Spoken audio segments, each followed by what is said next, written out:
Today I want to talk about how to sharpen your sense of color by doing some color studies, small color studies using a thumbnail drawing instead of a photograph and a limited palette. Now today I'm going to be doing a color study from a thumbnail drawing. My thumbnail drawing is done on a gray paper and white charcoal and black charcoal so that the paper becomes the halftone and then the white chalk is the lights and the dark charcoal is the shadow area. So I'm reducing my values to 3 simple values and all the detail of the shapes just to these big shapes. No detail. So I'm just trying to piece together kind of a color scheme for this painting based on the big masses and values and not detail at all. And this does a couple of things. As an exercise, it really helps me to think outside the box color-wise. It gets me away from the photograph if I don't have an outdoor color sketch to go with it, because the color in photographs is not very good. If you've ever taken photographs outside and brought them back and put them on the computer screen and really been disappointed compared to what you saw outside, then you know what I'm talking about. The color is not good. Plus, we tend to rely on the photographic color too much. So this does a couple of things. It helps me to think outside the box color-wise, maybe use colors that I wouldn't ordinarily use, trying to just match the photographic color. Here I want to think about my color in terms of showing sunlight, shadow, showing depth, atmosphere, and I can use colors that give me that instead of relying on a photograph. And this sharpens our sense of color and helps us to understand what we're trying to mix a lot better. And the more of these you do, the more it starts to make sense. You can't just do a few of them and suddenly it makes sense to kind of think through what you need color-wise. Now I have a limited palette. I have ultramarine blue, burnt sienna, and cad yellow light. The blue and the yellow are very pure primary colors, and the burnt sienna is an earth red. So it gives me kind of a range of muted and strong colors. Now I can use the other colors up here on the palette as well. I don't think I will on the demo, but this gives me a block-in color scheme that I can fill in to suggest the light, the shadow, the atmosphere. And I don't have to worry about colors much because the color is limited and I can focus more on the value and focus on temperature. Thinking more about temperature here, I'm going to get started. I mixed up about 4 or 5 values of each color. That way I have them kind of pre-mixed, goes a little bit faster. Plus I can kind of think in terms of value a little easier this way. And I'm going to just start back to front. Start with the sky, then the mountains and trees, and then in the foreground. And I want a kind of an orange sky. And I want the idea, this is early morning in Yosemite. And I want the feeling of the sunlight in the sky also hitting the mountains here. And then the rest of the trees in the middle ground and the foreground are going to be in shadow. So I want a pretty light sky. I'm going to start with the cad yellow. The nice thing about the smaller color studies is I don't have a lot of space to cover. It's just real small. And I can put down a few strokes for an area and have it covered. And I can see how the colors are going to work with each other. I may make that a bit stronger yellow, not quite so white. And I'd like to have it kind of an orange, yellow orange. So I'm going to get a little bit of the same value of the burnt sienna and chop that in there. Some of it, whoops, way too dark. Some of it will mix together, some of it won't. So I'll have kind of a variety of colors in there. So more of a warmer sky. Now I want to move forward to the mountains, and I want to make sure the shadow on the mountains is going to be lighter than the shadow on the trees, and that's going to show my depth. So I want the blue to kind of dominate, maybe a bit lighter.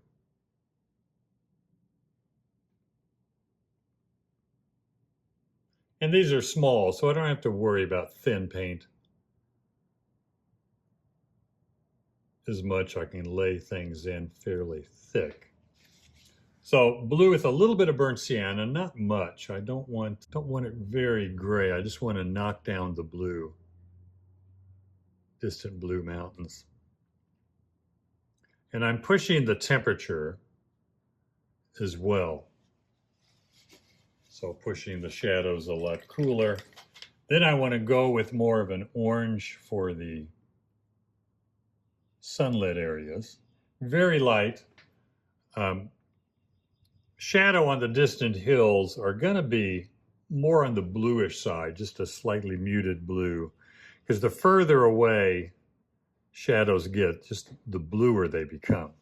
Maybe slightly muted, but there's not going to be much color variation in it. Up here in the front, there'll be a lot more color variation in the lights. But background, real simple. And again, I can do these color studies in a matter of minutes and see how things are going to work. Okay, this is cad yellow and a little bit of burnt sienna.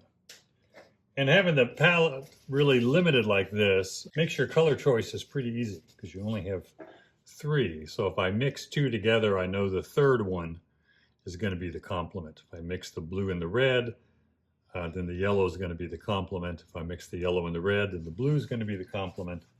So I'm fairly easy to mute things as well. I'm going to use the darker blue and the darker burnt sienna here to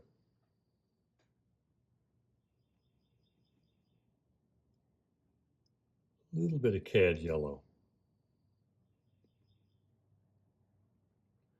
Mostly the blue and the burnt sienna to get these trees blocked in. And I want 2 values for these trees. So I might go a touch lighter because my darkest darks are going to be very dark. And my lighter dark on the trees is going to be the overall value of the trees. But still a lot darker than the background values. And then the darkest accent will be darker yet. So the foreground trees here will really come forward.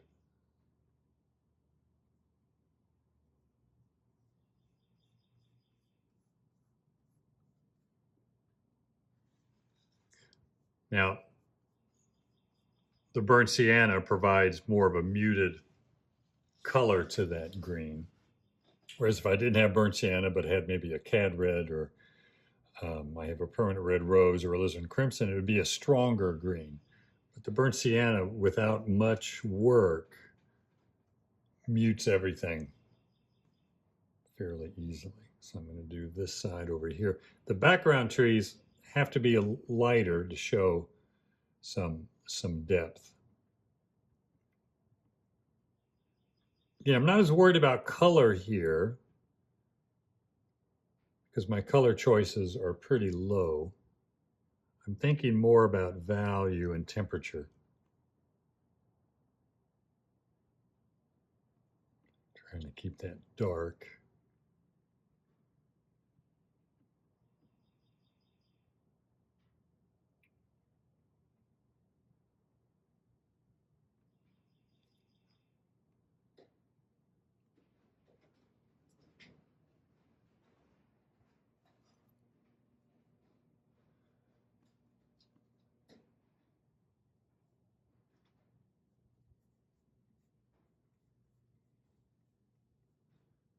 Big simple shapes and values to start with. Now I need an in-between value and color that's not as warm as this shadow, not as cold as that shadow, and not as dark as the foreground shadow, and not as light as the background shadow. So kind of an in-between. So I'll go down the scale here value-wise. And get a lighter green here. And not too warm. I mean, it's shadow and it's farther away, so I don't want to get it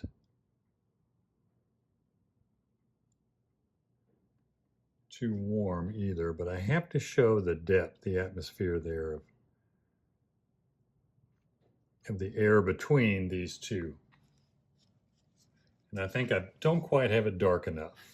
Too close to the value of the shadow. So I'm going to raise it up a little bit. Again, mixture is pretty easy as far as, making choices.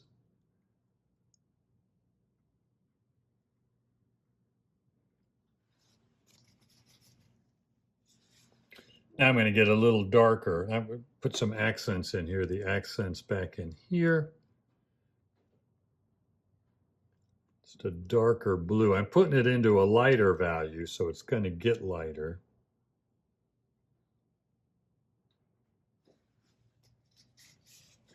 Then the accents up front are really going to be dark, so I want to make sure I do them over to the side, make sure they stay pretty dark.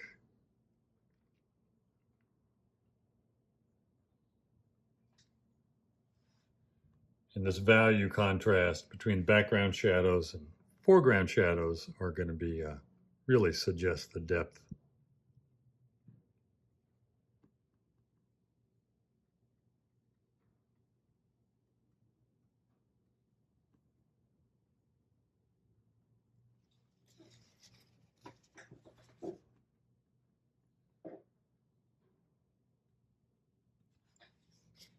And when you're doing studies like this, you're not worried about rendering as much. I'm not trying to paint the perfect tree here. I just want to get a suggestion of what's going on. Same thing with the reflection in the water from the sky. I want it a little bit darker than the sky itself. I don't want it the same value, because then it would just look like it goes behind the mountain and comes down here to the foreground. And we want it, if it's darker, it'll read as reflection. But if it's too much the same value as the sky, it won't work as well. So skies aren't always blue, neither is water. Trees aren't always green. It's more of a reddish brown green. Now the shadow, this is gravel in front.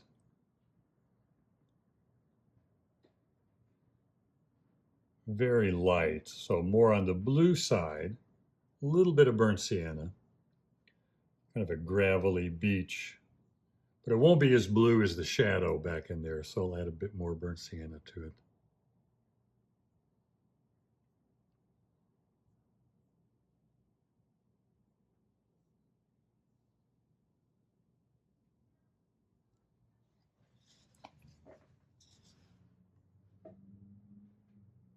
It's kind of an atmospheric view.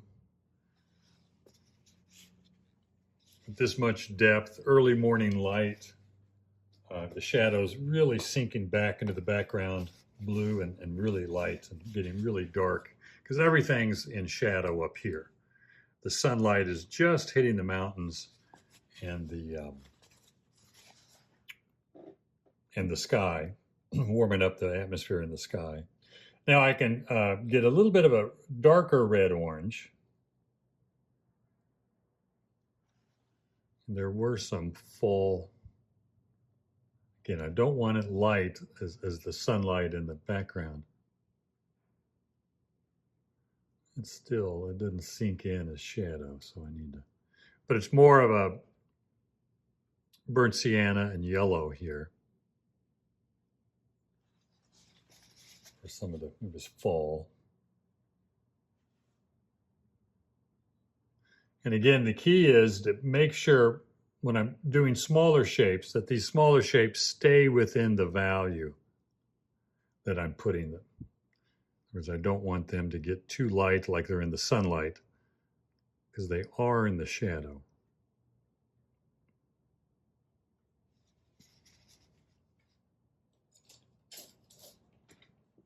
So keep everything in its value range. Don't let it jump out.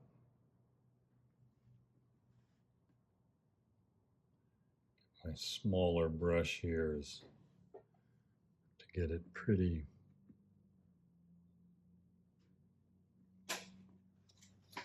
Hard to get that thin.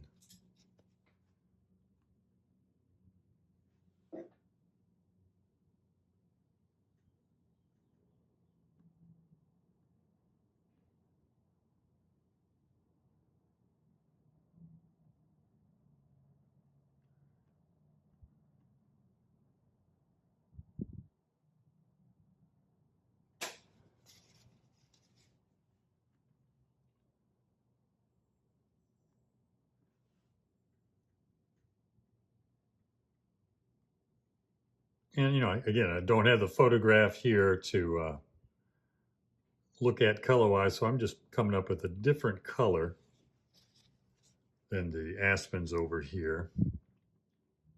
And kind of cutting in with the negative shape to shape these up. This tree's a bit too square.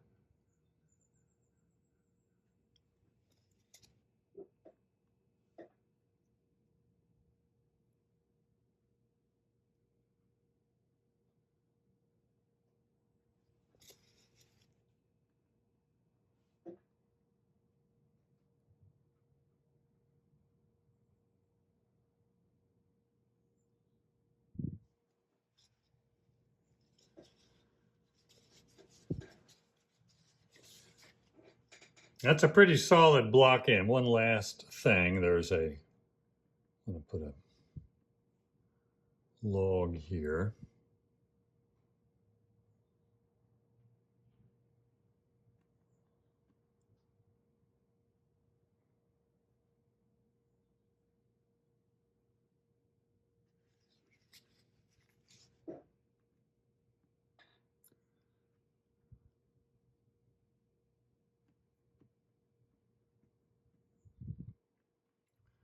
And this white gravel that was on the beach.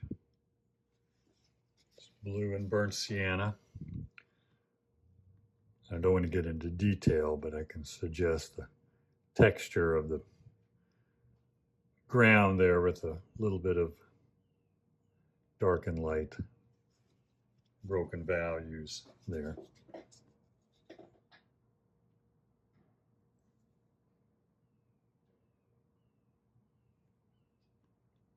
I said no detail, but sometimes it's hard to not put a little bit in, make it work a bit better.